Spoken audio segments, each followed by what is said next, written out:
और अब बात गैर मान्यता प्राप्त मदरसों पर बड़े खुलासे की, क्योंकि जिस मदरसे की बात को पत्थर की लकीर माना जाता था, जहां से अब तक 1 लाख से ज्यादा बार फतवे जारी हुए, वो मदरसा सर्वे की कसौटी पर फेल हो गया। हम बात कर रहे हैं दारुल उलूम देवबंद की, जिस पर अब कार्रवाई की तलवार लटकने लगी है, क्योंकि यूपी में जो गैर मान्यता प्राप्त मदरसे मिले हैं उसमें सबसे बड़ा नाम दारुल उलूम देवबंद का है।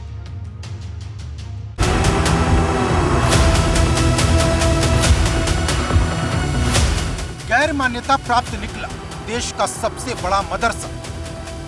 दारुल उलूम भी गैर मान्यता प्राप्त है। हमारे यहाँ से मदरसा बोर्ड से उसकी जो है मान्यता नहीं है।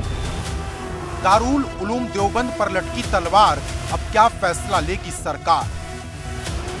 क्या देश का सबसे बड़ा मदरसा गैर मान्यता के चल रहा है? क्या 1 लाख से ज्यादा फतवे जारी करने वाला मदरसा 12 सवाल की कसौटी पर फेल हो गया?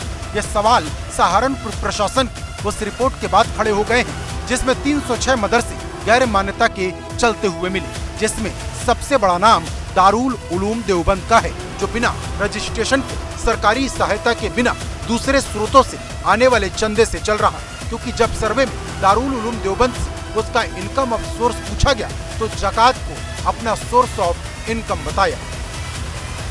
कि जिला सहारनपुर में टोटल 5 तहसीलें हैं, जिसमें टोटल गैर मान्यता प्राप्त मदरसा जो है 306 ट्रेस हुए हैं, जिनकी सूचना निर्धारित प्रारूप पर सूचना जो है शासन को भेज दी गई। दारुल उलूम भी गैर मान्यता प्राप्त है। हमारे यहाँ से मदरसा बोर्ड से उसकी जो है मान्यता नहीं है।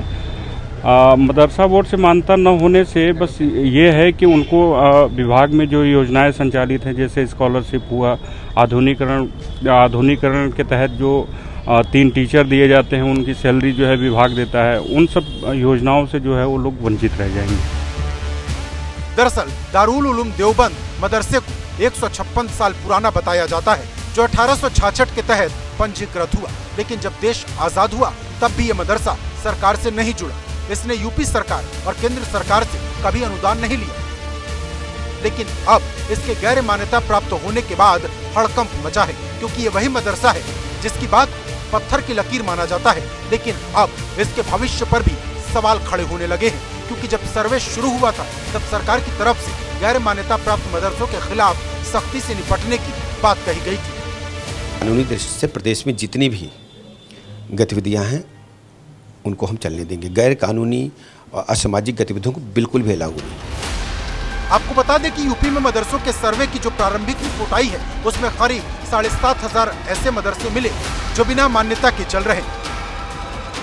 इसमें मुरादाबाद में 585, सहारनपुर में 306, गोरखपुर में 142, गाजियाबाद में 139, बाराबंकी में 100, लखनऊ में 87, कानपुर नगर में 86, प्रयागराज में 78 और अयोध्या में 55 मदरसे गैर मान्यता प्राप्त मिलने की बात कही जा रही। हालांकि असली तस्वीर 15 नवंबर को साफ होगी, जब पूरी रिपोर्ट सरकार तक पहुंच जाएगी। प्रदेश से तकरीबन 7500 7,500 मदरसे गैर मान्यता प्राप्त चिन्हित किए गए हैं। हालांकि एग्जैक्ट फिगर इसकी आने में 15 नवंबर तक जिलाधिकारी के जरिए से शासन तक आकर के हम लोगों को तक वो रिपोर्ट प्राप्त होगी। ये सर्वे सिंपल साधारण सर्वे है, स्कूलों की तरह, कॉलेजों की तरह, यूनिवर्सिटीज़ की तरह। इससे हमें एक डेटा प्राप्त होने वाला है, ताकि जो गैर मान्यता प्राप्त मदरसों में बच्चे पढ़ते हैं उनको भी हम गुणवत्तापूर्वक अच्छी शिक्षा दे सकें, बेहतर शिक्षा दे सकें। प्रधानमंत्री के सपने के तर्ज पर मुसलमान के बच्चे के एक हाथ में कुरान, एक हाथ में कंप्यूटर की तर्ज पे उनके विकास के लिए सर्वे हो रहा था।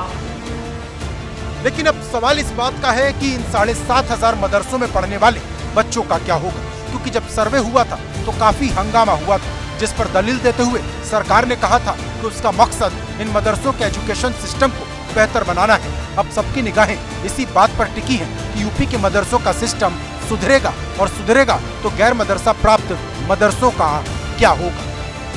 Bureau report, ABP Ganga.